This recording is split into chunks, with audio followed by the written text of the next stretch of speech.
गर्मी में 3 बहुओं की एक रसोई। हाय मोरी मैया, आज तो सूरज देवता आग उगल रही है। उफ, ये गर्मी जान लेकर माने की। पायल गर्मी में पसीने से परेशान होकर गैस के सामने तवे पर रोटियां सेक रही थी।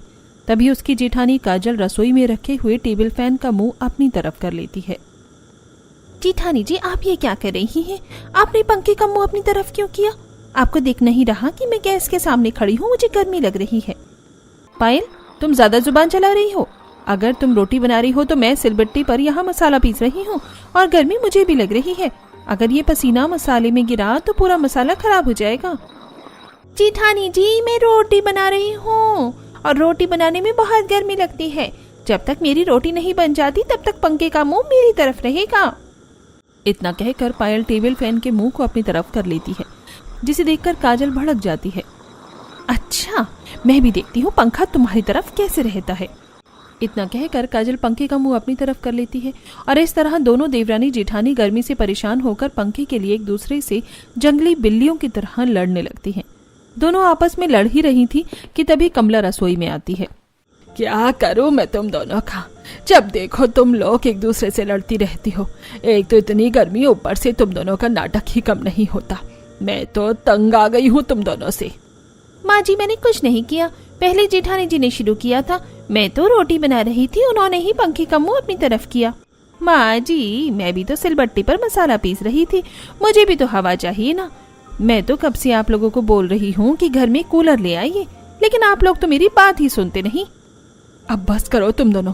कब तक एक दूसरे की बुराई करोगी? 3-4 साल हो गए हैं तुम्हारी शादी को। ये नहीं कि तुम दोनों साथ मिलकर बहनों की तरह रहो। तुम दोनों को तो हर वक्त लड़ना ही रहता है। कमला अपनी दोनों बहुओं की क्लास लगा रही थी कि तभी राहुल और हरीश ऑफिस से घर आ जाते हैं। अरे ओ भाग्यवान, आज दाना पानी लेकर बहुओं के ऊपर क्यों चढ़ी हुई हो? अरे मुझे चाय पीने का मन कर रहा है, जरा मेरे लिए एक कप चाय बनाना। अच्छा ठीक है जी, मैं इनसे चाय बनवा कर लेकर आती हूँ। सुन लिया ना बहुओं, तुम्हारे ससुर जी को चाय चाहिए। जल्दी से उनके लिए एक कप चाय बना कर लाओ, और हाँ, चाय थोड़ी ज्यादा बना लेना। इतना कहकर कमला रसोई से चली जाती है। कमला का फरमान सुनकर काजल अपने पल्लू से अपना पसीना पोंछते हुए कहती है, अब ये क्या मुसीबत है यार। एक तो इतनी गर्मी और इन लोगों को चाय पीने की सूझ रही है। इतना ही चाय पीने का मन कर रहा है तो खुद क्यों नहीं बना लेते। काजल खुद में ये बड़बड़ा रही थी कि तभी उसे उसके पति की आवाज आती है। काजल, काजल तुम कहाँ हो? थोड़ा फ्रिज से ठंडा पानी लेकर आना, बहुत ज्यादा गर्मी लग रही है। इतना कहकर राहुल सोफे के पास पड़े न्यूज़पेपर को लेकर खुद को हाँकने लगता है। कुछ ही देर में काजल राहुल के लिए नींबू पानी लेकर आती है। आप नींबू पानी पीजिए, बाहर इतनी गर्मी से आकर तुरंत ठंडा पानी पीना सही नहीं होता है। थैंक यू काजल, तुम हमेशा मेरा ख्याल रखती हो। राहुल नींबू पानी पीकर खुश हो जाता है और काजल खाना बनाने के लिए रसोई में चली जाती है। रसोई में आकर तो लगता है जैसे भट्टी में आ गई हूँ। पायल, तुम भी जल्दी से खाना बना लो। आंगन में ठंडी हवा चल रही है। आज हम लोग आंगन में चारपाई लगाकर चारपाई पर बैठकर खाना खा लेते हैं। ये तो बहुत अच्छी बात कही आपने दीदी। इस गर्मी में खाना बनाने का बिल्कुल भी मन नहीं कर रहा। रात में आंगन में हवा में बैठकर हम सब खाना खाएंगे तो खाने का मजा और बढ़ जाएगा। कमला से डांट खाने के बाद दोनों बहुएं जल्दी जल्दी खाना बनाती हैं और फिर आंगन में चारपाई बिछाती हैं। भाभी, आप लोग बाहर आंगन में खाना क्यों लगा रही हैं? पिंकी, आज बहुत ज्यादा गर्मी है, इसलिए हमने सोचा कि क्यों ना आज खुले आसमान के नीचे हवा में बैठकर डिनर किया जाए। अरे यह तो बहुत अच्छा सोचा बहू तुम दोनों ने। इतनी गर्मी में डाइनिंग टेबल पर खाने का मन भी नहीं करता है। सभी लोग चारपाई पर बैठ जाते हैं और काजल सबको खाना खिलाती है। खाना खाने के बाद सभी अपने अपने कमरे में चले जाते हैं। अगले दिन गर्मी पिछले दिन से भी ज्यादा थी। पायल, आज बहुत ज्यादा गर्मी है। मेरा इस गर्मी में रसोई में खाना बनाने का बिल्कुल भी मन नहीं कर रहा। एक काम करो, आज तुम ही सबके लिए खाना बना लो। अच्छा जी, काजल दीदी, आप तो ऐसे कह रही हैं जैसे मुझे तो खाना बनाने का बड़ा मन कर रहा है। मैं अकेले इस गर्मी में रसोई में खाना नहीं बनाऊंगी। आपको मेरे साथ खाना बनवाना पड़ेगा। इस तरह दिन शुरू होने से पहले ही काजल और पायल दोनों की तू मैं शुरू हो जाती है। दोनों एक दूसरे से बहस करते हुए खाना बनाती हैं और सबको खाने के लिए देती हैं। सभी खाना खाकर अपने अपने काम पर चले जाते हैं। गर्मी की वजह से मुझे चक्कर आ रहे हैं। काजल दीदी, सुबह मैंने ज्यादा खाना बनाया था और अभी कपड़े भी मैंने धोए हैं, तो आप छत पर जाकर कपड़े डाल आओ। मैं छत पर कपड़े डालने नहीं जाऊंगी, आज बहुत गर्मी है और बाहर कड़ी धूप भी है।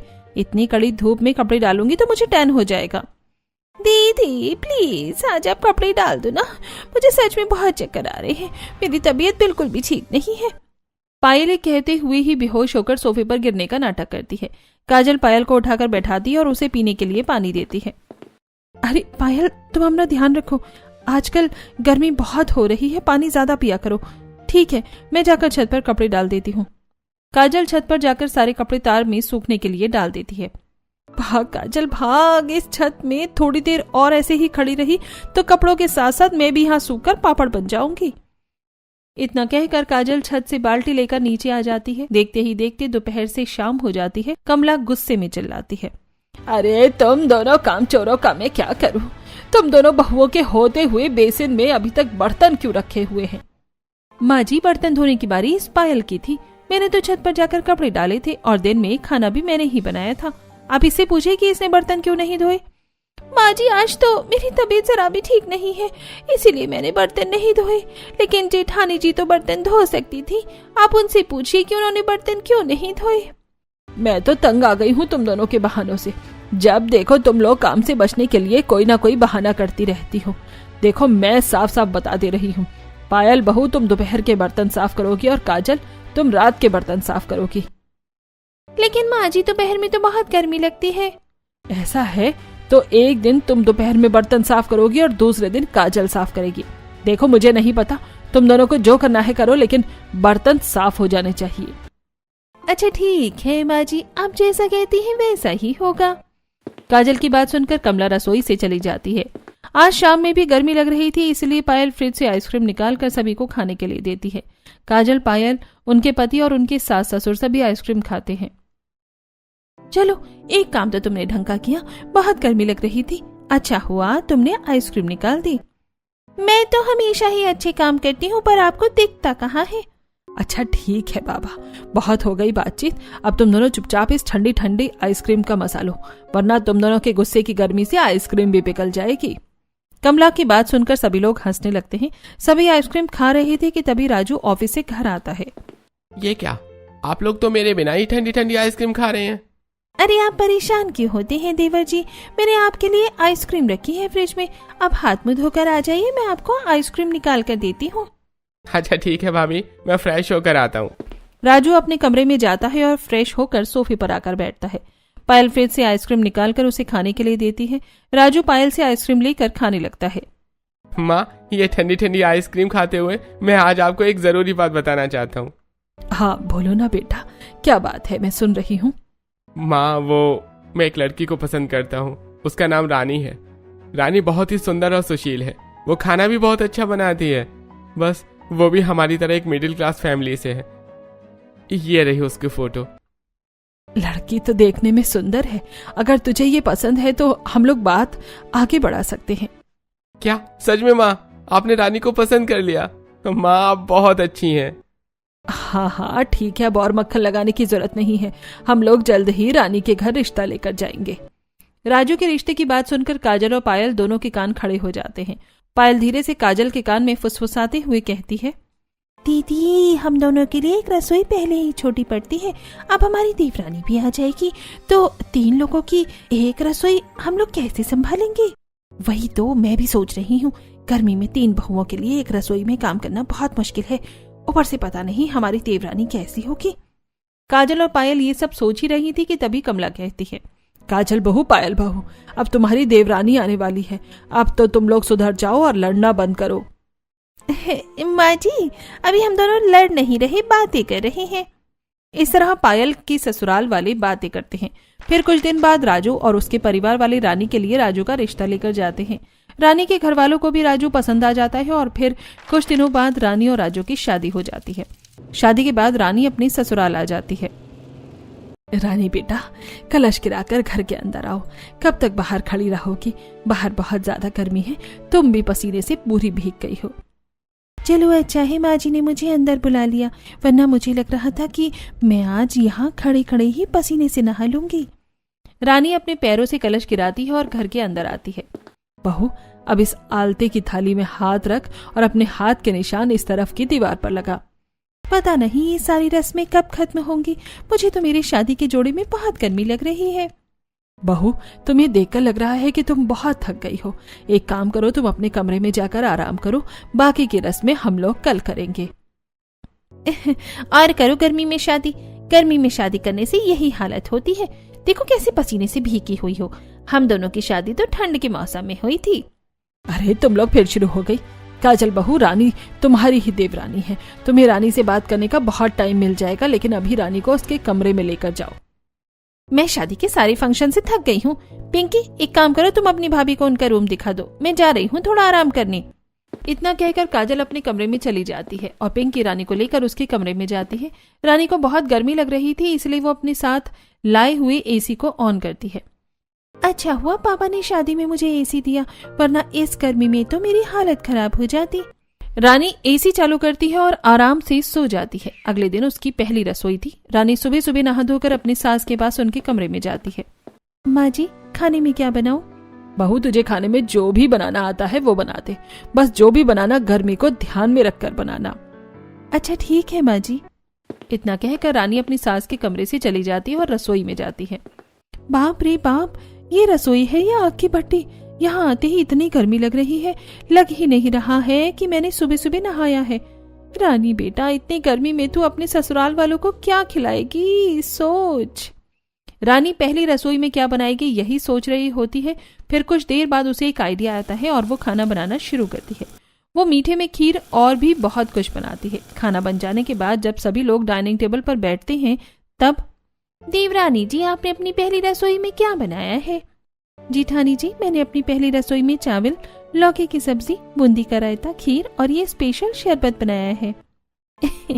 क्या रानी, तुमने अपनी मेहनत बचाने के लिए अपनी पहली रसोई में कुछ बनाया ही नहीं। हम दोनों ने तो अपनी पहली रसोई में 2-3 तरह की सब्जी, फ्राइड राइस और भी बहुत कुछ बनाया था, लेकिन तुमने तो गर्मी से बचने के लिए इतना कम खाना बनाया है। तुम लोग फिर शुरू हो गई। अरे पहले खाना खाकर तो देखो कि तुम्हारी देवरानी ने कैसा बनाया है खाना। कमला के कहने पर काजल और पायल दोनों चुप हो जाती हैं और सभी लोग रानी के हाथ का बना खाना खाते हैं। हरीश जैसे ही खाना खाते हैं, अरे वाह भाई वाह, रानी बेटा तुमने क्या खाना बनाया है। काजल बहू, पायल बहू, तुम दोनों रानी से कुछ सीखो। तुम लोग अभी ये हल्का खाना बनाने के लिए रानी का मजाक उड़ा रही थी, लेकिन गर्मी में इस तरह का हल्का खाना ही ठंडक देता है। मैंने ही रानी को गर्मी का ध्यान रखकर खाना बनाने के लिए कहा था और ये खाना बनाकर रानी ने बता दिया कि वो कितनी समझदार है। रानी के हाथ का बना खाना सभी को बहुत पसंद आता है और सभी रानी की काफी तारीफें करते हैं। यहाँ तक कि राहुल और रोहन भी मजे से रानी के हाथ का बना हुआ खाना खाते हैं। सबको इतने प्यार से खाना खाते देखकर दोनों बड़ी बहुएं जल जाती हैं। आप लोग तो रानी की ऐसी तारीफ कर रहे हैं जैसे हमने तो कभी आपको गर्मी से बचने के लिए कुछ खिलाया ही नहीं। अरे ऐसी बात नहीं है बहू, तुम लोग ज्यादा मत सोचो। और रानी बेटा, ये रहा तुम्हारी पहली रसोई का नेक। कमला अपने हाथों से सोने का कंगन खोलकर रानी को देती है, जिसे देखकर दोनों जेठानियों का मुंह बन जाता है। माँ जी, आपने तो मुझे अपनी पहली रसोई में नेक में 500 रुपए दिए थे और अभी देवरानी जी को सोने के कंगन दे रही है। पायल बिल्कुल सही कह रही है माँ जी। वैसे भी घर के पुश्तैनी कंगन पर तो बड़ी बहू का ही हक होता है ना, फिर आप छोटी बहू को ये क्यों दे रही हैं? काजल बहू, पायल बहू, मैंने ये सोने के कंगन हमेशा से ही राजू की होने वाली पतली के लिए संभाल के रखे थे, इसलिए आज पहली रसोई में मैं उसे कंगन दे रही हूँ।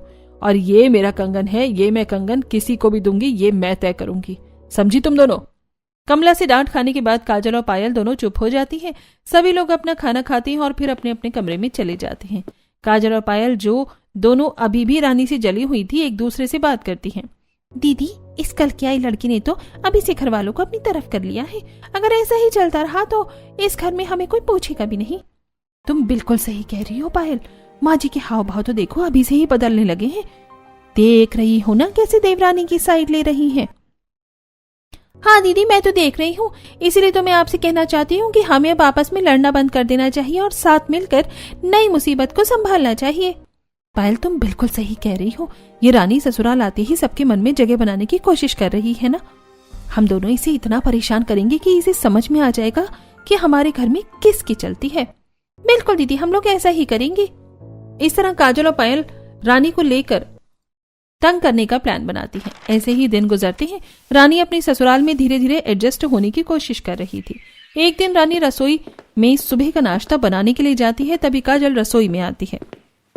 रानी, आज राहुल जी को ऑफिस जल्दी जाना है, इसलिए तुम थोड़ा रुक कर खाना बना लेना। पहले मुझे खाना बना लेने दो। मैं तो किचन में पहले आई थी ना, पर कोई बात नहीं, जेठ जी को तो ऑफिस भी जाना है, मैं ही थोड़ा इंतजार कर लेती हूँ, इंतजार करने में क्या ही चला जाएगा। ये सोचकर रानी अपना खाना बनाने का सामान हटाकर रसोई खाली कर देती है। फिर काजल आराम से रसोई में अपना खाना बनाती है। रानी के हट जाने के बाद काजल सारा खाना बनाती है। जब काजल का सारा खाना बन जाता है तब पायल रसोई में आती है और खाना बनाने की तैयारी करने लगती है। पायल दीदी, अभी मैं खाना बनाने वाली थी, राजू जी को ऑफिस निकलना है, तो क्या मैं पहले खाना बना लूं? नहीं, पहले मैं खाना बनाऊंगी, तुम इंतजार करो, जब मेरा खाना बन जाएगा तब तुम खाना बनाना, समझी? रानी नई नवेली बहू थी, इसलिए वो पायल की बात को कोई जवाब नहीं देती और चुपचाप से अपनी बारी आने का इंतजार करती है। पायल धीरे धीरे अपना सारा खाना बनाती है और जब उसका सारा खाना बन जाता है तब, मेरा खाना तो बन गया है, अब तुम चाहो तो खाना बना लो। ये कहकर पायल रानी को तिरछी मुस्कान देकर किचन से चली जाती है। पता नहीं मेरी दोनों जेठानियों को मुझसे क्या तकलीफ है, जब देखो मेरे पीछे पड़ी रहती है। मैं तो सबसे पहले रसोई में आई थी, लेकिन दोनों ने मुझे खाना बनाने ही नहीं दिया। रानी खाना बनाने में पहले ही लेट हो चुकी थी, इसलिए वो जल्दी जल्दी खाना बनाती है। वो दाल चावल और 2-3 तरह की भुजिया बनाती है। गर्मी में ऐसा खाना खाना ही अच्छा होता है, और इसी के साथ में धनिया पुदीने की चटनी बना दो तो सोने पर सुहागा हो जाएगा। ये सोचकर रानी धनिया पुदीने की चटनी बना देती है। काजल और पायल दोनों का खाना पहले ही बन चुका था, इसलिए दोनों अपना अपना खाना डाइनिंग टेबल पर सजा देती हैं। पता नहीं आज रानी को खाना बनाने में इतना टाइम क्यों लग रहा है। शायद देवरानी जी कछुए के स्टाइल में खाना बना रही होंगी, इसीलिए तो खाना बनाने में इतना टाइम लग रहा है। पायल रानी के बारे में उल्टी सीधी बातें कर ही रही थी कि तभी रानी अपना बनाया खाना लेकर आती है।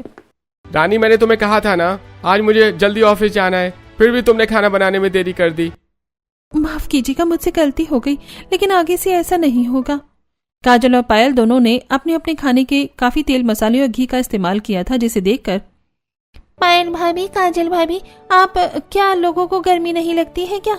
इतनी गर्मी में आप लोगों ने इतना तेल मसाले वाला खाना क्यों बनाया है? आपको थोड़ा लाइट खाना बनाना चाहिए था ना। देखिए रानी भाभी ने कितना हल्का और टेस्टी खाना बनाया है। पिंकी, अब तुम्हें हमारे हाथ का खाना ऑयली और हैवी लग रहा है। पहले तो तुम यही खाना मांग मांग कर खाती थी। मैं देख रही हूँ कुछ दिनों से आप लोगों को हमारे हाथ का खाना कुछ पसंद नहीं आ रहा है। आप लोग सिर्फ रानी को ही प्यार करते हैं, इसलिए हमारे साथ ऐसा कर रही है ना। अरे नहीं बहू, ऐसी कोई बात नहीं है, तुम लोग गलत समझ रहे हो। तुम्हारा खाना भी अच्छा है, लेकिन गर्मी में ऐसा तेल मसाले वाला खाना खाने का मन नहीं करता है, लेकिन तुम लोगों ने इतने प्यार से बनाया है तो हम लोग खा लेंगे। कमला के कहने पर सभी लोग बिना ज्यादा बहस किए खाना खा लेते हैं। पायल और काजल रात में भी अपने ससुराल वालों को वही खाना खिलाती हैं, जिस वजह से रात में सबके पेट में गुड़गुड़ होने लगती है। ए जी, मेरे पेट में तो बहुत दर्द हो रहा है, ऐसा लग रहा है जैसे पेट में बम फट रहे हो, पेट में बहुत जलन हो रही है। क्या जरूरत थी तुम्हें काजल और पायल बहू का खाना खाने की? अरे उन्होंने कितना तेल मसाला वाला खाना बनाया था, वही खाना खाने की वजह से तुम्हारे पेट में मरोड़ हो रही है और मेरे पेट में भी दर्द हो रहा है। काजल और पायल वो मेरी दोनों बहू है ना, और सास होने के नाते मैं किसी भी बहू की कम महसूस करने नहीं दे सकती हूँ, इसलिए मुझे उनका खाना खाना पड़ा। अच्छा ठीक है, मैं किचन में जाकर पानी लेकर आता हूँ, तुम पानी पीकर देखो, शायद कुछ आराम मिले। हरीश पानी लेने के लिए रसोई में जाता है तो देखता है कि उनकी छोटी बहू रानी एक बड़े पतीले में कुछ बना रही है। रानी बेटा, तुम इतनी रात को क्या बना रही हो? मैं आप सभी के लिए सौंफ बताशा का शरबत बना रही हूँ। आज सभी ने तेल मसाले वाला खाना कुछ ज्यादा ही खाया था, लेकिन इस शरबत को पीने से आप सभी को आराम मिलेगा।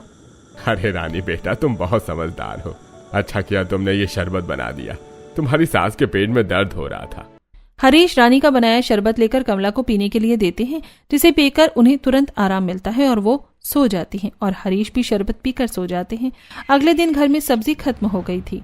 काजल, पायल, घर में तो सब्जी खत्म हो गई है, एक काम करो, तुम दोनों बाजार जाकर सब्जियां खरीद कर ले आओ, और हाँ, अपने साथ रानी को भी ले जाना, वो भी बाजार देख लेगी। जी ठीक है माँ जी। काजल, पायल और रानी तीनों सब्जी लेने के लिए ऑटो में बैठकर बाजार चली जाती हैं।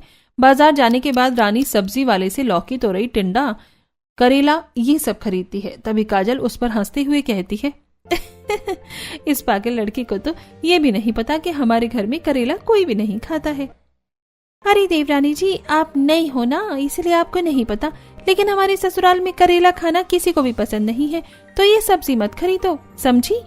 दीदी, गर्मी के दिनों में करेला खाना अच्छा होता है, और जब मैं अलग तरीके से करेला बनाकर सबको खिलाऊंगी तो सभी करेला खाएंगे। पायल, भैंस के आगे बीन बजाने का कोई फायदा नहीं है, इसे छोड़ो, हम लोग नारियल पानी वाले के पास चलते हैं और नारियल पानी पीते हैं। रानी, तुम ये सारा सामान उठाकर ले आना।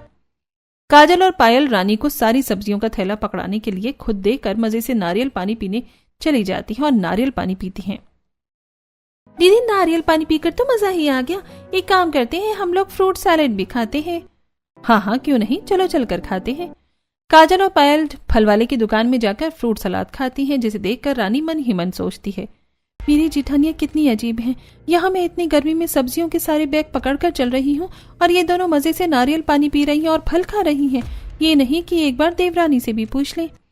काजल और पायल दोनों जानती थी कि रानी को उन्हें मजे करते देखकर और सारा सामान उठाने में बुरा लग रहा है, लेकिन दोनों जानबूझकर उससे बदला लेने के लिए उसे तंग करती हैं। बाजार में खाना पीना करने के बाद काजल, पायल और रानी तीनों घर आ जाती हैं। बाजार में इतना सारा सामान पकड़कर तो मैं थक गई हूँ। एक काम करती हूँ, जल्दी से सारा खाना बनाकर आराम कर लेती हूँ।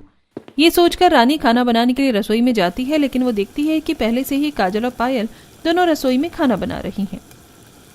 दीदी, मैं बाजार का सारा सामान पकड़कर थक गई हूँ, आज मुझे पहले खाना बना लेने दीजिए। नहीं, पहले तो हम लोग ही खाना बनाएंगे। अगर तुम्हें खाना बनाना है तो 1 घंटे बाद आना, जब हमारा खाना बन जाएगा। लेकिन तब तो मुझे खाना बनाने में बहुत देर हो जाएगी। ये तुम्हारी प्रॉब्लम है, तुम समझो। पायल की बात सुनकर रानी उदास हो जाती है और वो घर के आंगन में आकर बैठ जाती है। घर के आंगन में हल्की हल्की ठंडी हवा चल रही थी।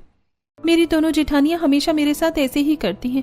इन दोनों के खाना बनाने के बाद रसोई बहुत ज्यादा गर्म हो जाती है और इतनी गर्मी में खाना बनाने में बहुत दिक्कत होती है।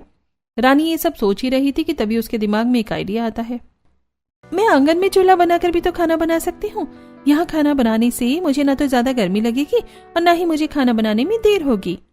रानी के आंगन में एक बड़ा सा पेड़ था। रानी अपना चूल्हा उस पेड़ की छांव में बनाती है।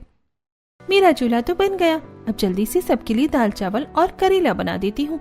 साथ में बूंदी का रायता रहेगा तो सभी को खाने में अच्छा लगेगा। रानी जल्दी जल्दी सारा खाना बनाती है और खाना बनाने के बाद सभी को परोसती है। खाने में करेला देखकर माँ जी, देखिए, रानी के खाने में करेला बनाया है। मैंने तो उससे पहले ही कहा था कि हमारे घर में करेला खाना किसी को भी पसंद नहीं है, लेकिन उसने हमारी बात नहीं सुनी। माँ जी, मुझे पता है कि आप लोगों को करेला पसंद नहीं है, लेकिन मैंने अचार का मसाला डालकर अलग तरीके से करेले का भरता बनाया है। आप लोग इसे एक बार खाकर देखिए, मुझे यकीन है आप लोगों को ये बहुत पसंद आएगा। रानी बेटा, हमें तो बस करेले का स्वाद पसंद नहीं है, लेकिन अगर तू कह रही है कि अच्छा बना है तो मैं खाकर देखता हूँ। हरीश जैसे ही करेला खाते हैं उन्हें करेले का स्वाद बहुत अच्छा लगता है। अरे वाह बहू, करेला इतना टेस्टी भी लग सकता है, मुझे पता नहीं था। तुमने तो सच में बहुत ही स्वादिष्ट करेला बनाया है। रानी का बनाया करेले का भरता सभी को बहुत पसंद आता है। सभी रानी का बनाया खाना खाकर ही पेट भर लेते हैं और कोई भी काजल और पायल का बनाया खाना खाता ही नहीं है, जिसे देखकर काजल और पायल दोनों चिढ़ जाती हैं। देख रही है ना दीदी, कोई भी हमारा खाना नहीं खा रहा है, हमें और अच्छा खाना बनाना होगा। ये सोचकर काजल और पायल कभी अपने घर वालों के लिए कढ़ाई पनीर, पराठा, पुलाव ये सब बनाते तो कभी कुछ और। घर वाले ये खाना खाकर परेशान हो गए थे। आजकल आप लोग इतना तेल मसाले वाला खाना क्यों बना रही हैं? इतनी गर्मी में ये खाना अच्छा नहीं लगता है। रोहन जी, आपको अपनी पत्नी के हाथ का खाना बनाया अच्छा ही नहीं लग रहा है, ये कैसी बात हुई? इस तरह जब भी घर वाले काजल और पायल के खाने में कोई बुराई करती तो वो दोनों ड्रामा करने लगती। एक तरफ दोनों तेल मसाले वाला खाना बना रही थी तो दूसरी तरफ वो रानी का खाना खराब करती हैं। कभी काजल सब्जी में नमक डाल देती है तो कभी पायल दाल में चीनी। पता नहीं कुछ दिनों से मेरे बनाए खाने में गड़बड़ क्यों हो रही है। रानी ये सोच सोचकर परेशान थी कि तभी एक दिन तेल मसाले वाला खाना खाकर कमला बीमार हो जाती है। हाय राम, मैं मर गई। आज तो मेरे पेट में बहुत ज्यादा दर्द हो रहा है। आए, कोई डॉक्टर को बुलाओ। रोहन जल्दी से डॉक्टर बुलाता है और डॉक्टर आकर कमला को चेक करते हैं। देखिए, इतनी गर्मी में कोई इतना तेल मसाले वाला खाना खाता है क्या? हाँ, ज्यादा तेल मसाला खाने से ही उनकी तबीयत खराब हुई है। आप लोग ठीक रहना चाहते हैं तो ठंडी तासीर वाला खाना खाइए। काजल बहू, पायल बहू, मैंने तुम दोनों को समझाया था कि ऐसा खाना मत बनाओ, लेकिन तुम लोगों ने मेरी नहीं सुनी। अब तुम दोनों खाना मत बनाना। रानी बहू खाना बनाएगी, तुम उसकी मदद करना। ऐसे ही दिन गुजरते हैं। एक दिन रानी रसोई में खाना बना रही थी। वो आलू उबलने के लिए कुकर में डाल देती है। उफ, ये गर्मी, इतनी गर्मी में तो खाना बनाना बहुत ही ज्यादा मुश्किल है और आज कुछ ज्यादा ही गर्मी लग रही है। एक काम करती हूँ, जाकर कमरे में थोड़ी एसी की हवा खा लेती हूँ, तब तक आलू भी उबल जाएंगे। ये सोचकर रानी अपने कमरे में चली जाती है। तभी रसोई में पायल आती है। ये देवरानी की बच्ची फिर अच्छा अच्छा खाना बनाकर घर वालों को इम्प्रेस करने में लगी हुई है, लेकिन मैं ऐसा नहीं होने दूंगी। इतना कहकर पायल कुकर खोलती है और कुकर में से थोड़ा सा पानी निकालकर फेंक देती है। अब जब कुकर में पानी ही नहीं रहेगा तो ये आलू उबलेंगे ही नहीं और कच्चे रह जाएंगे। रानी, फिर तुम कच्चे आलू से खाना नहीं बना पाओगी। ये कहकर पायल रसोई से चली जाती है। काजल जो अपने कमरे में बैठी थी, उसे अचानक से कुछ याद आता है। ससुर जी ने सबके सामने हमारी बेइज्जती कर दी और हमें खाना बनाने से मना कर दिया। मैं रानी का खाना खराब कर दूंगी, फिर देखती हूँ ससुर जी क्या कहेंगे। ये सोचकर काजल जैसे ही रसोई की तरफ आती है, वैसे ही कुकर फट जाता है। काजल रसोई के गेट के पास ही थी और कुकर फटने की आवाज सुनकर वो बेहोश हो जाती है, लेकिन उसे कोई चोट नहीं आती। कुकर फटने की आवाज सुनकर पायल और रानी दोनों किचन के पास भाग कर आती हैं। दीदी, दीदी आपको क्या हो गया? आप ठीक तो है ना दीदी? पायल दीदी, मेरी मदद कीजिए काजल दीदी को उठाने में। पायल दीदी। रानी पायल को काफी बार बुलाती है, लेकिन पायल काजल की एक बात नहीं सुनती है। पायल को देखकर ऐसा लग रहा था जैसे कि वो सदमे में चली गई हो। तभी रानी पायल के कंधे को हिलाती है। पायल दीदी, आप कहाँ खो गई हो? होश में आइए, हमें काजल दीदी को उनके कमरे में ले जाना होगा। रानी को कंधों से हिलाने के बाद पायल को होश आता है और वो रानी के साथ काजल को उठाकर उसके कमरे में ले जाती है। रानी जल्दी से किचन से पानी लेकर आती है और काजल के ऊपर डालती है। पानी छिड़कने से काजल को होश आता है। काजल दीदी, आप ये शिकंजी पीजिए, इसे पीने से आपको अच्छा लगेगा। काजल रानी से शिकंजी लेती है और पीने लगती है। तभी, देख काजल बहू, जिस देवरानी से तू हमेशा चिढ़ती रही थी है ना, आज उसी ने इस एक्सीडेंट में तेरी मदद की। तुझे सही टाइम पर फर्स्ट एड देकर तुझे होश में लाई। पायल बहू तो एक्सीडेंट देखकर पुतले की तरह खड़ी हुई थी। काजल भाभी, जब आपने खाना बना लिया था तो आप रसोई में क्यों गई थी? वो तो भला हो कि आप रसोई के अंदर नहीं गई थी, वरना पता नहीं क्या अनर्थ हो जाता। मैं तो बस वहां पानी लेने के लिए गई थी, पता नहीं कुकर कैसे फट गया। तुमने कुकर में पानी कम डाला था क्या? नहीं दीदी, मैंने तो आलू उबालने के लिए बिल्कुल सही माप में पानी डाला था, लेकिन पता नहीं कुकर कैसे फटा। कुकर में अगर पानी कम हो तो कुकर फट जाता है क्या? और नहीं तो क्या, कुकर में अगर पानी कम होगा तो वो फट जाएगा ना। और तुम्हें इतनी सी बात नहीं पता? पायल को पता नहीं था कि कुकर में पानी कम डालने से कुकर फट जाता है, और जब काजल उसे समझाती है तो उसके चेहरे का रंग सफेद पड़ जाता है। ये मुझसे कितनी बड़ी गलती हो गई। मुझे तो पता भी नहीं था कि पानी कम कर देने से कुकर फट जाएगा। मैं तो बस खाना खराब करना चाहती थी, मेरा इरादा किसी को भी नुकसान पहुंचाने का नहीं था। हे भगवान, मुझसे कितनी बड़ी गलती हो गई। पायल के चेहरे के रंग उड़े हुए देखकर काजल समझ जाती है कि हो न हो पायल ने ही कुछ गड़बड़ की थी, लेकिन वो कुछ कहती नहीं। पायल के उड़े चेहरे के रंग को देखकर, पायल बहू, अब तो सच बोल दे, कब तक अपनी गलतियों पर पर्दा डालेगी? मैं कुछ दिनों से देख रही हूँ कि तुम दोनों जानबूझकर रानी का खाना खराब करती हो, लेकिन पायल आज तो तुमने हद ही कर दी। आज तुम्हारी गलती की वजह से रानी को कुछ हो जाता तो? माँ जी, मैंने जानबूझकर कुछ भी नहीं किया, आप मेरी बात पर विश्वास कीजिए। मुझे पता ही नहीं था कि कुकर का पानी कम कर देने से कुकर फट जाएगा। मैं रानी से चिढ़ती जरूर हूँ, लेकिन उसे चोट पहुंचाने के बारे में कभी सोच भी नहीं सकती। मैं तो बस उसका खाना खराब करना चाहती थी। पायल की बात सुनकर रानी हैरान हो जाती है। इसका मतलब ये है कि इतने दिनों से मेरा खाना आपने खराब किया? वो अपने आप खराब नहीं हो रहा था? रानी, तुम्हारा खाना खराब करने के पीछे सिर्फ पायल नहीं बल्कि मेरा भी हाथ है। मैंने भी कई बार तुम्हारा खाना खराब किया है, इसीलिए तुम सिर्फ उसे दोषी मत मानो। लेकिन क्यों? मैंने तो कभी आप लोगों के लिए कुछ बुरा नहीं चाहा, फिर आप लोगों ने पहले दिन से ही मुझे दुश्मन जैसा क्यों माना? हमें माफ कर दे रानी, हमसे गलती हो गई। जिस दिन से तुम इस घर में आई हो, हर कोई बस तुम्हारे खाने की ही तारीफ करता था। सभी को तुम्हारे हाथ का ही खाना पसंद आ रहा था। हमने अच्छा खाना बनाने की भी कोशिश की तो वो भी कोई काम नहीं आया, इसलिए हमने तुम्हारा खाना खराब किया। हाँ, मुझे भी माफ कर दो रानी, जलन में हम लोग गंदे हो गई थी, इसलिए हमसे इतनी बड़ी गलती हो गई। लेकिन आगे से हम लोग तुम्हें कभी भी परेशान नहीं करेंगे। काजल दीदी, आप मत रोइए, आपकी तबीयत ठीक नहीं है और कोई बात नहीं। देवरानी जिठानी के बीच कभी कभी इस तरह की चीजें भी हो जाती हैं, लेकिन अब आप लोग मुझसे वादा कीजिए कि आप दोनों मेरे साथ एक रसोई में अच्छे से काम करेंगी। हम लोग वादा करते हैं कि इस गर्मी में हम तीनों बहुएं एक रसोई को अच्छे से संभालेंगे। काजल की बात सुनकर रानी और कमला दोनों बहुत खुश हो जाती हैं। ऐसे ही दिन गुजरते हैं। काजल, पायल और रानी तीनों अपनी एक रसोई में अच्छे से मिलजुल कर खाना बनाते हैं और घर के सारे काम करते हैं। अच्छा हुआ ससुर जी ने रसोई में एग्जॉस्ट फैन लगवा दिया। हाँ दीदी, एग्जॉस्ट फैन लग जाने से किचन की गर्मी आधी हो गई है। अब खाना बनाने में हमें गर्मी नहीं लगती और जब से हमने ठंडी तासीर वाला खाना बनाना शुरू किया है तब से घर वाले भी हमसे खुश रहते हैं। काजल और पायल बात ही कर रही थी कि तभी रानी कूलर लेकर रसोई में आते हैं। ये ठंडी ठंडी हवा कहाँ से आ रही है? पायल, कहीं तुमने फ्रिज खुला तो नहीं छोड़ दिया? काजल जैसे ही पलटती है तो देखती है कि रानी अपने साथ कूलर लेकर आई है। दीदी, हम तीनों के पतियों ने मिलकर हमारे लिए ये कूलर खरीदा है। अब इस गर्मी में हम तीनों बहुओं को एक रसोई में खाना बनाने में बिल्कुल भी गर्मी नहीं लगेगी। कूलर आ जाने से तीनों बहुएं बहुत खुश होती हैं और अब तीनों मिलजुल कर खुशी खुशी रसोई में खाना बनाती हैं।